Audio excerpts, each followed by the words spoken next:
Hello friends, युवा computer academy channel में आपका स्वागत है। फ्रेंड्स, आज का जो हमारा वीडियो होगा डीसीए फर्स्ट सेमेस्टर और पीजीडीसीए फर्स्ट सेमेस्टर से है। पीजीडीसीए फर्स्ट सेमेस्टर में आपका पीसी पैकेज सब्जेक्ट है। यूनिट नंबर 4 के जो इम्पोर्टेंट क्वेश्चन है आपके, ठीक है। मैंने यूनिट नंबर 1, 2, 3 के इम्पोर्टेंट क्वेश्चन अपलोड कर चुका हूँ। साथ में आज जो हमारा एक वीडियो एमएस एक्सेस के इम्पोर्टेंट क्वेश्चन का भी अपलोड करूंगा, ठीक है। और सेकेंड सेमेस्टर के भी जो आपके सब्जेक्ट हैं, सब्जेक्ट वाइज मैं इम्पोर्टेंट क्वेश्चन अपलोड कर रहा हूं, ठीक है। तो चैनल को सब्सक्राइब रखना है आपको, ठीक है। पहला क्वेश्चन है दोस्तों यूनिट नंबर 4 में पीसी पैकेज में, ठीक है। पहला क्वेश्चन है आपका यहाँ पर एमएस एक्सेल के प्रमुख गुण। एमएस एक्सेल के प्रमुख या मुख्य लिखना है आपको, है ना। प्रमुख गुण लिखो, ठीक है। तो दोस्तों एमएस एक्सेल के प्रमुख गुण कौन कौन से हैं आपके, ठीक है, ये बताना है। तो दोस्तों जैसे इसमें आपका एमएस एक्सेल, आपको थोड़ी सी इसके बारे में जानकारी लिखना है, ठीक है। हेडिंग डालकर कि भाई एमएस एक्सेल आपका सबसे लोकप्रिय एक स्प्रेडशीट सॉफ्टवेयर है। कौन सा है? स्प्रेडशीट सॉफ्टवेयर है, ठीक है। इसके अंदर बाय डिफॉल्ट जो हमारे हैं 3 वर्कशीट रहती हैं, ठीक। तो दोस्तों यहाँ पर हम बात करेंगे गुण की, ठीक है, गुण, ठीक है। तो दोस्तों पहला गुण जो है हमारा इसमें शेयर्ड वर्कबुक का है। क्या? शेयर्ड वर्कबुक का, ठीक है। शेयर्ड वर्कबुक, वर्कबुक, ठीक है। दोस्तों जैसे हम इसमें क्या करते हैं यहाँ पर कि एमएस एक्सेल में हम कोई भी फाइल बनाते हैं, ठीक है। तो उसको सेव करने के बाद हम क्या कर सकते हैं, एक कंप्यूटर से दूसरे कंप्यूटर में या कहीं पर हम शेयर करना चाहें तो उसको शेयर कर सकते हैं। ये गुण एक्सेल की वर्कबुक में है। वर्कबुक क्या कहलाता है दोस्तों? एक्सेल में जो भी हम फाइल बनाते हैं और सेव कर लेते हैं तो उस फाइल को हम क्या कहते हैं? वर्कबुक कहते हैं, ठीक है। दूसरा गुण क्या है दोस्तों यहाँ पर? दूसरा गुण है कि स्पेलिंग चेकर का। कौन सा? Spelling check, spelling check, checker, ठीक है। तो स्पेलिंग, जैसे आप एक्सेल में कोई काम कर रहे हो और कोई स्पेलिंग, आपको कोई सेल में स्पेलिंग मिस्टेक होती है तो आप स्पेलिंग चेक कर सकते हो। ये गुण भी एक्सेल में है आपके, ठीक है। जैसे क्लिप गैलरी, अगला क्या है हमारा? Clip, clip gallery, clip gallery का ऑप्शन है, ठीक है। तो ऐसे करके आपके बहुत सारे हैं, जैसे ऑटो करेक्शन है तो ऑटो करेक्शन कर सकते हो आप, ठीक है। और आप लिंकिंग वर्कबुक है, ठीक। जैसे आप इंसर्ट ऑब्जेक्ट के द्वारा क्या कर सकते हो, किसी भी एप्लीकेशन को लिंक कर सकते हो, ठीक है। दोस्तों यहाँ पर कम से कम आपको 10 गुण बताना है एक्सेल के, ठीक। आप जो दूसरा क्वेश्चन है दोस्तों, यहाँ पर दूसरा क्वेश्चन है कॉलम एंड और कॉलम और रो के इंसर्टिंग,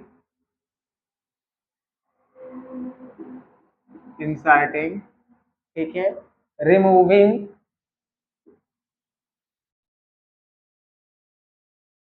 और रीसाइजिंग,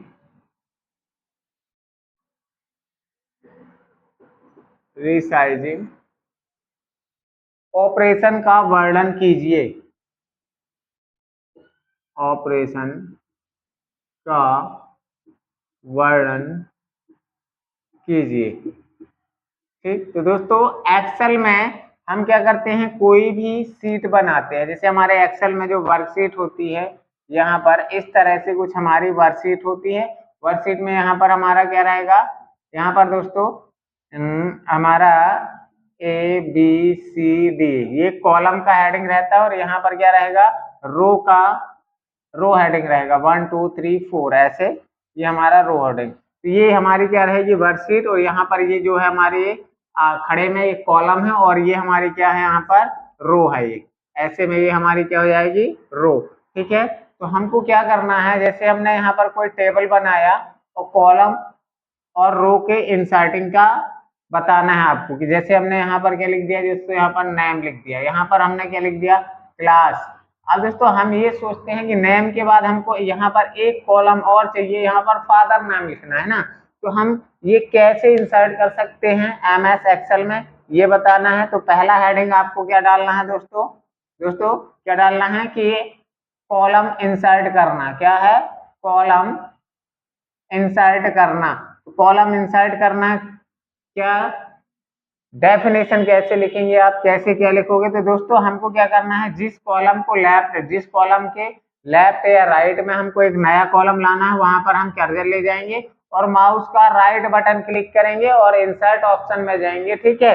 तो हमको यहाँ पर इंसर्ट में जा करके क्या करना है, इंसर्ट कॉलम ऑप्शन में क्लिक कर लेना है। ऐसे ही हमको क्या करना है, इंसर्ट रो में, अब रो क्या आ जाएगी हमारे, जैसे ये है ना, 2 के बाद हमको 3 4 5 6 यहाँ पर लाना है। जैसे इस रो के नीचे हमको कोई और दूसरी रो लाना है, तो हम उस रो को सिलेक्ट करेंगे, इसके ऊपर या नीचे हमको क्या करना है, रो लाना है।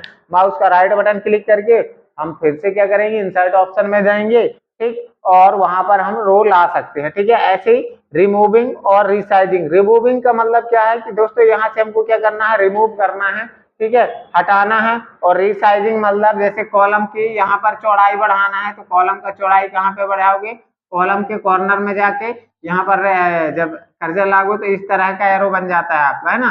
तो माउस की सहायता से आप लेफ्ट राइट ड्रैग करके कॉलम की चौड़ाई को बढ़ा सकते हो। और ऐसे ही यहाँ पर रो की हाइट में, रो की हाइट कम ज्यादा करना है, तो यहाँ पर लागू कर्सर तो इस तरह का एरो बनेगा, आप ऊपर नीचे ड्रैग करके अपने हिसाब से रिसाइजिंग कर सकते हो, ठीक। अगला जो क्वेश्चन है दोस्तों, यहाँ पर 3 नंबर का क्वेश्चन जो मोस्ट इंपॉर्टेंट क्वेश्चन है, ठीक है। यहाँ जो क्वेश्चन मैं बताऊंगा दोस्तों वो परीक्षाओं में आते हैं, आपके हर बार यही क्वेश्चन पूछे जाते हैं, ठीक। तीसरा क्वेश्चन है दोस्तों, कॉलम की फ्रीजिंग, कॉलम की फ्रीजिंग, फ्रीजिंग हाइडिंग, ठीक, फ्रीजिंग हाइडिंग, हाइडिंग और स्प्लिटिंग, स्प्लिटिंग प्रक्रिया का वर्णन कीजिए, प्रक्रिया का वर्णन कीजिए, ठीक। तो दोस्तों जब हमारे पास क्या हो जाते हैं, MS एक्सेल में बहुत सारे कॉलम हो जाते हैं, ठीक है। जब कॉलम यहाँ पर हमारे बहुत सारे हो जाते हैं ऐसे, और पूरे कॉलम हमको स्क्रीन पर एक साथ नहीं दिखाई देते हैं, तो हम क्या करते हैं, यहाँ पर हॉरिजॉन्टल स्क्रॉल बार का यूज करके यहाँ पर लेफ्ट राइट क्या करते हैं, हम कॉलम को लेफ्ट राइट करके यहाँ पर देखते हैं। जैसे हमने बोल दिया यहाँ पर नाम है, यहाँ पर फादर नेम है, यहाँ पर DOB है, यहाँ पर एड्रेस है, यहाँ पर ऐसे बहुत सारे कॉलम्स हैं। तो हम क्या करते हैं, यहाँ पर यदि लेफ्ट करेंगे तो यहाँ से ये अंदर की ओर लेफ्ट साइड जाते जाएंगे, और हमको ये जो कॉलम अंदर लेफ्ट साइड जाते हैं तो वो हाइड हो जाते हैं ना।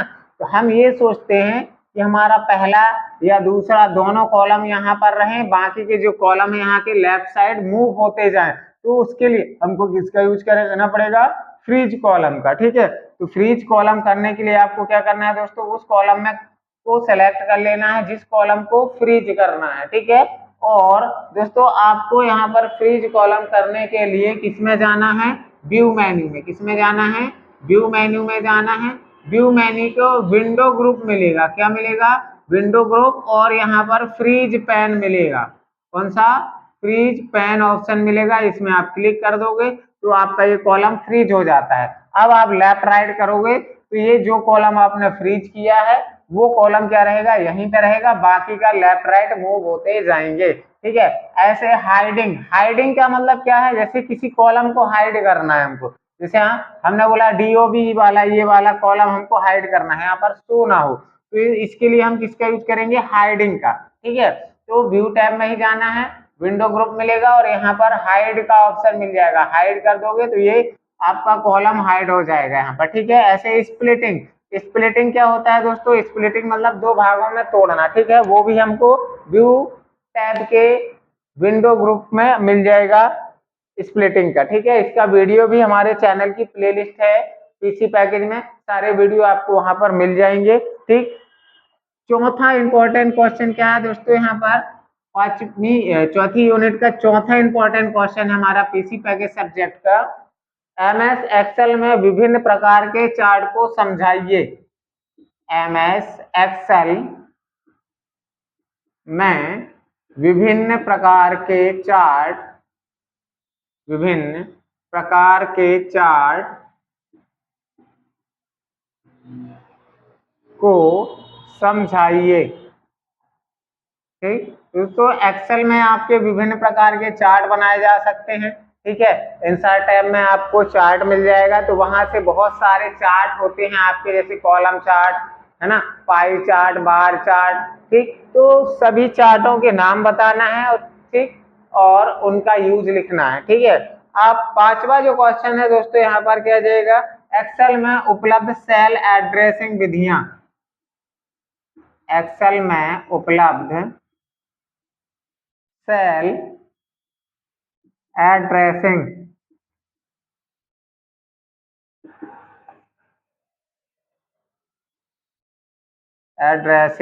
विधियां, विधियों को समझाइए। तो एक्सेल में दोस्तों सेल का एड्रेस कैसे दिया जाता है वो चीज बताना है इसमें। ठीक है, तो एक्सेल में जब हम कोई भी काम करते हैं दोस्तों, जैसे हमारी ये एक्सेल शीट मैंने बनाया यहाँ पर छोटी सी, यहाँ पर हमारा कॉलम हेडिंग ए से स्टार्ट होता है अल्फाबेटिक से, और यहाँ पर रो हेडिंग हमारी 1 2 3 से आती है। अब जैसे मैंने बोला इस सेल का सेल एड्रेस यहाँ पर, तो पहले क्या लिखा जाता है, कॉलम नंबर और बाद में रो नंबर, तो इसका सेल एड्रेस क्या हो जाएगा, C2।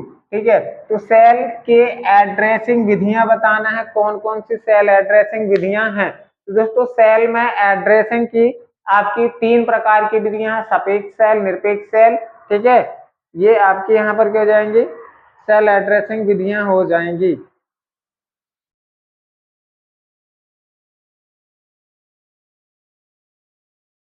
ठीक है, पहला क्या है आपका दोस्तों, सेलों रेफरेंस सेल, सेलों का संदर्भ देना, क्या हो जाएगा, रेफरेंस सेल। रेफरेंस सेल मतलब क्या हो जाएगा दोस्तों, संदर्भ देना, क्या हो जाएगा, संदर्भ। तो दोस्तों जब हम क्या करते हैं, दो या दो से अधिक सेल को आपस में सेलेक्ट करते हैं, जब कोई फॉर्मूला लगाते हैं, फंक्शन लगाते हैं, ठीक है, जैसे मैंने बोला कोई फंक्शन लगाते हैं और इतने सेलों को हमने सेलेक्ट किया, तो इसमें पहला सेल मतलब हमने बोला A1 लिखा जाता है, और अंतिम सेल देखो पहला सेल ये हो जाएगा और अंतिम सेल ये, मैंने बोला D3, और इन दोनों के बीच में कॉलन का चिन्ह लगा दिया जाता है, ये हमारा क्या कहलाता है, सापेक्ष सेल। ठीक है, सापेक्ष सेल। ठीक है, और इसमें दोस्तों क्या होता है कि यदि आप ठीक इनको सीधे टाइप करके भी क्या कर सकते हो, जैसे सेल का एड्रेस है सीधे टाइप करके भी हम क्या कर सकते हैं, दे सकते हैं।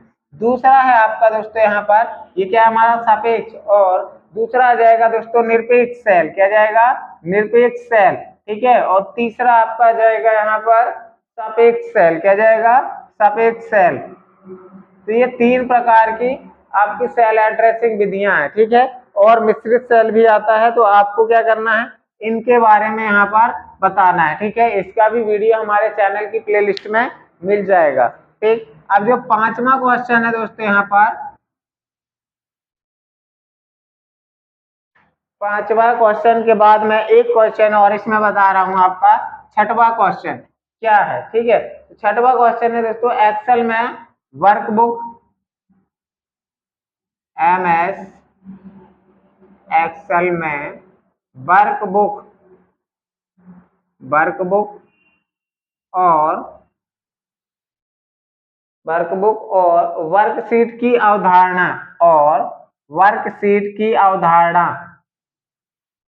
वर्कशीट की अवधारणा को बताना है, अवधारणा को बताना है, मतलब दोस्तों आपको वर्कबुक और वर्कशीट के बारे में बताना है। तो दोस्तों वर्कबुक क्या होता है, जब हम एक्सेल में एक्सेल ओपन करते हैं तो जो सबसे पहले हमारी शीट ओपन होती है उसे क्या कहते हैं, हम वर्कशीट कहते हैं। और वर्कशीट में आपके बाय डिफॉल्ट यहाँ पर जैसे 3, यहाँ पर शीट 1, शीट 2, शीट 3 लिखा रहता है, तो बाय डिफॉल्ट हमारी कितनी शीट होती है, 3, और एक वर्कशीट में रो की संख्या कितनी होती है, कितनी होती हैं 10,48,576 रो होती हैं, 10,48,576 रो, और कॉलम होते हैं 16,384 कॉलम होते हैं। ये वर्कशीट के बारे में बताना। वर्कबुक, अब वर्कबुक क्या होता है दोस्तों कि हम वर्कशीट में जब काम कर लेते हैं और उसको सेव कर देते हैं तो उसको क्या कहते हैं, वर्कबुक कहते हैं। ठीक है, तो दोस्तों ये पीसी पैकेज सब्जेक्ट के चौथी यूनिट के मोस्ट इंपॉर्टेंट क्वेश्चन है, जो कि मैंने 6 क्वेश्चन बताया। ठीक है, अगला वीडियो जो होगा हमारा पीसी पैकेज की 5वीं यूनिट से होगा। ठीक है, धन्यवाद।